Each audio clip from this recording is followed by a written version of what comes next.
안녕하세요. 뜬금포 잡는 이론 설명가가 아닌 실천하고 증명하는 다이어터 맛블리입니다. 맛블리는 2달 1주 만에 13kg를 감량하고 있어요. 제가 처음에 유튜브 시작하기 전에 인스타그램부터 시작을 했거든요. 그러다 보니까 지금도 인스타그램 하고 있고요. 그리고 제 다이어트 비포 애프터, 그리고 새로 올라오는 다이어트 현황이나 맛블리가 실제로 먹고 있는 식단들, 그런 것들이 인스타그램에 가장 먼저 올라오니까요.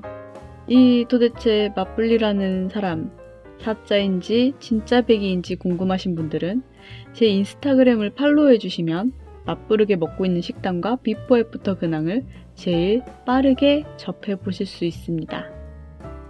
인스타그램 검색에 맛블리라고 치시면 나와요. 자, 오늘의 주제는 저지방과 지방에 대해 다뤄볼 건데요. 혹시 다이어트 하신다고 저지방 우유나 저지방 요거트 드시는 분들, 지금 당장 섭취 멈추시길 권해드릴게요. 결론부터 말씀을 드리자면 지방은 하루에 흡수할 수 있는 양이 정해져 있어서 우리가 아무리 많이 먹는다고 하더라도 일정 이상 흡수되면 배출이 됩니다. 그래서 여러분이 피하셔야 되는 거는 지방이 아니에요. 칼로리가 아닙니다. 바로 당질을 피하셔야 돼요. 그 당질이 뭐냐면 흔히 알고 계시는 그 나쁜 탄수화물입니다. 탄수화물이 다 나쁜 건 아니고요. 탄수화물을 구성하는 성분은 식이섬유와 당질로 이루어져 있는데요. 식이섬유는 좋은 탄수화물, 당질은 나쁜 탄수화물이라고 생각하시면 될 것 같네요. 당질, 도대체 당질이 무엇이냐? 단순하고 쉽게 설명을 드리자면 탄수화물에서 식이섬유를 뺀 나머지가 당질이에요. 제가 지방 얘기를 꺼내놓고 왜 탄수화물에 대해 이야기를 하느냐? 물론 안 그런 제품도 있긴 있지만 지방을 인위적으로 제거한 게 저지방 혹은 무지방 제품이에요. 이렇게 지방을 제거하면 지방을 빼지 않은 상태보다 맛이 덜 하잖아요. 그래서 여기에 당질을 넣습니다. 당질이 무엇이냐? 당질도 여러 가지가 있는데 쉽게 설명하면 단맛이에요. 여러분이라면 맛없는 제품을 사시겠어요? 만약에 두 회사가 있다고 생각을 해봅시다. A사가 제품을 정직하고 밍숭맹숭하게 건강하게 만들었어요. 그리고 B사가 제품을 맛있고 칼로리 낮고 저지방으로 만들었어요. 자, 어떤 게 더 잘 팔릴까요? 대부분의 사람들은 B사 제품을 선택하실 거예요. 제가 다이어트 마케팅 제품들을 많이 봐왔는데 영양성분표를 보면 절대 이게 다이어트 제품이라고 할 수 없는 거거든요. 근데 사람들이 맛있다는 이유로 굉장히 잘 사 드십니다. 완전 잘 팔려요. 날개도 친 것처럼 팔려요. 다이어트 제품인데 맛있다는 소문까지 나가지고 엄청 잘 팔립니다. 여러분, 기업은 자선사업가가 아니에요. 제품이 잘 팔리려면, 이윤을 창출하려면 건강한 제품보다는 건강하지 않더라도 잘 팔릴 제품을 만듭니다. 그것들 중 하나가 저지방 제품이에요. 우유로 예를 들자면 우유는 원래 다이어트 식품이 아닙니다. 당질이 많기 때문에 다이어트 제품이 아니에요. 지방을 제거해봤자 다이어트에 도움이 되지 않아요. 오히려 지방을 제거하기 위해서 각종 인위적인 제조 과정과 화학약품으로 지방을 분리해내기 때문에 우리의 몸에 좋을 리가 없습니다. 내추럴한 상태의 음식이 아닌 거예요. 그래도 우유를 드시고 싶으시다면 저지방 말고 차라리 일반 우유를 드세요. 방금 말씀드렸지만 우유에 있는 지방이 문제가 아닙니다. 탄수화물, 당질이 문제인 거예요. 그러면 언제부터 저지방이 다이어트 제품이 됐냐? 이것에 대해서 역사를 조금 들려드리자면 1969년 미국의 드와이트 아이젠하워 대통령이 돌연 심장병으로 사망합니다. 전 세계는 미국의 대통령이 심장병으로 사망했다는 소식에 매우 충격을 받았는데 그 즈음 미국의 과학자 앤셀키스가 심장질환의 근원을 찾겠다며 대대적인 연구를 펼칩니다. 그 결과 포화지방 LDL 콜레스테롤이 심장병과 연관이 있다는 논문을 발표하게 되었고 그리고 마침내 1977년 미국 식생활위원회에서는 앤셀키스의 논문을 근거로 권장 식단을 저지방 식단으로 발표한 것이 저지방 식단의 시초인 셈입니다. 그런데 앤셀키스의 논문이 어딘가 좀 이상합니다. 앤셀키스는 22개의 나라를 대상으로 연구를 했지만 22개의 나라 중에 심장질환과 관련이 있어 보이는 7개의 나라만 선택적으로 연구해서 논문을 썼던 것이죠. 이를 알 턱이 없는 사람들은 미국 식생활위원회에서 저지방 식단을 권장하니까 사람들은 포화지방이 마치 악마 같은 존재처럼 여겨졌고 지방도 건강한 지방이 있고 나쁜 지방이 있는 법인데 모든 지방이 그렇게 나쁘게 묘사가 되면서 만병의 근원이라고 생각하게 된 거예요. 이후에 식품업계에서는 저지방 열풍이 부니까 지방이 적은 음식을 마케팅에 활용하기 시작합니다. 근데 아까 제가 뭐라고 말씀드렸죠? 기업은 자선 사업가가 아니라고 말씀을 드렸죠? 잘 팔릴 만한 음식을 만들어서 이윤을 창출하는 게 기업입니다. 여러분도 제품 맛없으면 안 사잖아요. 맛있게 만들기 위해서 지방을 뺀 대신 설탕을 왕창 집어넣게 됩니다. 그 무렵에 갑자기 미국 내에 비만 인구 증가율이 폭발적으로 늘어나고요. 저번에도 라디오에서 말씀드렸지만 당을 많이 먹으면 어떻게 된다고 했죠? 살도 찌고 혈당이 높아지면서 당뇨의 위험, 치매의 위험이 높아진다고 말씀을 드렸죠? 비만 인구뿐만 아니라 당뇨 환자도 완전 폭발적으로 늘어났고요. 2000년도에 들어서면서 미국은 비만 인구가 폭발해서 똥땡이들의 나라로 전락합니다. 그러면 지방은 왜 먹어도 괜찮다고 말씀드렸을까요? 저번에 살 빠지는 라디오에서 살 빠지는 비밀편을 들으셨다면 당질이 왜 살이 찌는지는 이제 아실 거예요. 살 빠지는 비밀편 아직 못 들으셨다면 꼭 들어보시고요. 저번 라디오에서 탄수화물의 당질이 인슐린을 자극한다고 말씀을 드렸죠? 인슐린이 많이 자극되면 먹은 영양분들을 다 지방으로 저장시켜 버린다고요. 그런데 지방은 인슐린을 자극하지 않습니다. 한마디로 혈당 수치를 높이지 않는 유일한 것이 지방인 겁니다. 인슐린을 자극하지 않는 것만으로도 일단은 지방은 살을 빼는 데 도움이 되는 첫 번째 합격점인 거죠.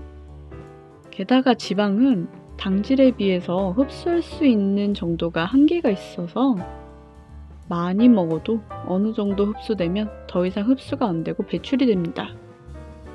은하로 나오는 거예요. 우리 몸을 구성하는 3대 영양소는 탄수화물, 지방, 단백질인데요. 지방을 줄일 경우엔 상대적으로 탄수화물 비율이 높아지고 그러면 혈당 조절이 안 되고 흡수되고 나머지 잉여 탄수화물은 결국 간에서 중성지방으로 만들어 버립니다. 탄수화물을 대신할 에너지는 결국 단백질이나 지방으로 대체를 해야 되는 것인데 고단백도 마찬가지로 많이 먹으면 몸에서 탄수화물로 변해요. 결국에는 지방으로 쌓이는 거고요. 오로지 지방을 먹는 것만이 우리가 인슐린을 자극하지 않은 상태에서 우리가 생활할 때 쓰는 에너지의 연료로 사용할 수 있는 겁니다. 그렇다고 해서 탄수화물을 안 먹어버리면 영양불균형 때문에 영양실조나 기아 상태가 오실 수 있고요. 기아 상태가 오면 살 안 빠지는 체질로 바뀌는 겁니다. 조심하셔야 돼요. 그러니까 영양 밸런스는 꼭 신경 쓰길 부탁드리고요. 여기서 칼로리 생각하시는 분들 많으신데 칼로리는 진짜 계산하지 마세요. 되게 무의미합니다.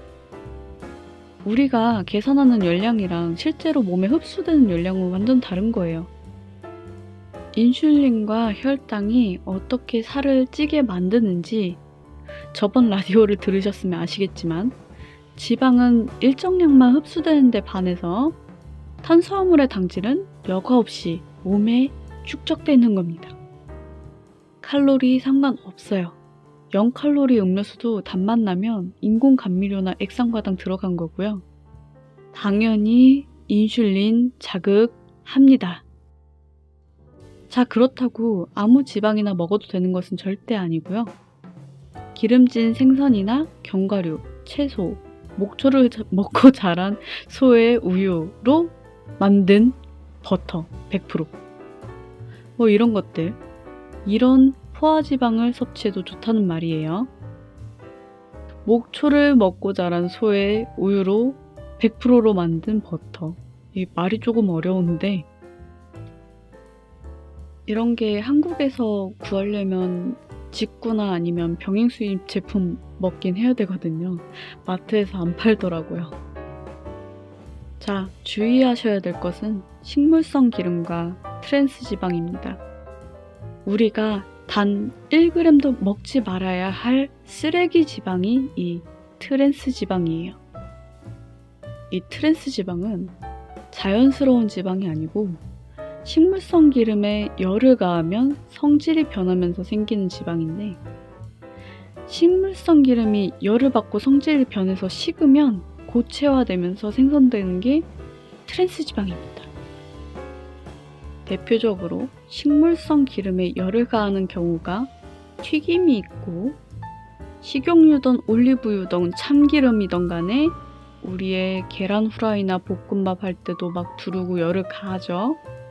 그리고 마가린, 식물성 기름을 고체로 만든 마가린, 이게 진짜 트랜스 지방 덩어리입니다. 그리고 시중에 버터의 생산의 단가를 줄이기 위해서 버터 안에 식물성 기름을 섞는 경우도 있어요. 그래서 버터 고르실 때 동물성 100%인 버터를 사시는 거예요. 아까 말한 그 목초 100% 먹인 소의 우유로 만든 버터 뭐 이런 거. 시중에 그 동물성 100%인 버터는 많아요. 근데 이제 좀 더 질이 좋은 버터를 고를 때 그런 목초를 먹인 뭐 그런 버터 사시라고 하시는 거고, 이런 식물성 기름 섞이지만 않아도 그래도 괜찮은 거예요. 뭐 아무튼 식물성 기름이 조금이라도 들어있으면 어떤 식품이든지 사시지 않기를 권장해 드릴게요. 1g도 먹지 말아야 될 게 트랜스 지방이에요. 각종 암과 심장병의 원인이 되는 기름이 이 트랜스 지방입니다. 식물성 기름은 열을 가하지 않고 드셔야 건강에 좋습니다. 올리브유도 건강하다고 이렇게 알려져 있는데 열을 가하지 않고 드셔야 건강한 거예요. 샐러드 같은데 첨가해서 드시는 거, 그런 게 아주 건강에 좋은 거고요. 참기름이나 들기름 같은 것도 열을 가하지 않은 상태에서 드셔주세요. 자, 이렇게 지방에 대해서 말씀드려 봤는데요. 이렇게 흔히 말하는 저탄고지, 저탄수화물, 고지방을 섭취하는 것을 키토제닉 다이어트라고 합니다. 나플리도 저탄고지 식단을 하고는 있는데 막 완전하게 헤비급으로 막 고지방 식단을 하는 것보다는 균형 있게 섭취하려고 노력하고 있고요. 고지방 식단이 사실 한국인한테 그렇게 완전히 이롭다고 보긴 좀 힘들어요. 사람마다 체질이 다르기도 하고 예로부터 우리 한국인들은 탄수화물을 주식으로 했던 민족이기 때문에 의학계에서도 이 저탄고지에 대해 의견이 굉장히 분분합니다. 특히 저탄고지 식단에 대해 그런 역사가 되게 짧거든요. 아주 최신의 그 정보이기 때문에 아주 장기간 지속했을 때 몸이 어떤 변화를 하는지 연구 자료가 없어요. 그래서 완전 막 헤비하게 막 치즈 왕창, 버터 왕창, 막 지방 비율 높이고 막 기름 뿌리고 이런 저탄고지 식단보다는 내가 맛있음을 느낄 수 있는 그 정도의 적당한 지방과 또 적당한 단백질, 그리고 신선한 채소, 그리고 조금의 밥, 그 정도 섭취를 해가지고 영양 밸런스를 맞게 먹는 것을 지향합니다. 남들이 그렇게 헤비하게 먹어가지고 살 왕창 뺐다고 막 하는 솔깃한 말들 있잖아요. 그런데 너무 현혹되지 마시고 내 몸이고 앞으로도 오래 살아야 되니까 지속 가능한 식단, 맛있고 지속 가능한 식단으로 다이어트해서 우리 오래오래 날씬하게 잘 살아봐요. 오늘 준비한 라디오는 여기까지고요. 늘 끝까지 들어주셔서 정말 감사하고요. 계속해서 맛있고 배부른 식단 유지해서 여러분께 이렇게 쉽게 살을 뺄 수 있다는 것을 완전 증명하는 다이어터가 되도록 하겠습니다. 좋아요와 구독 버튼은 제게 정말 큰 힘이 되니 꼭 눌러주시길 부탁드릴게요. 그러면 다음 시간에 봐요. 안녕.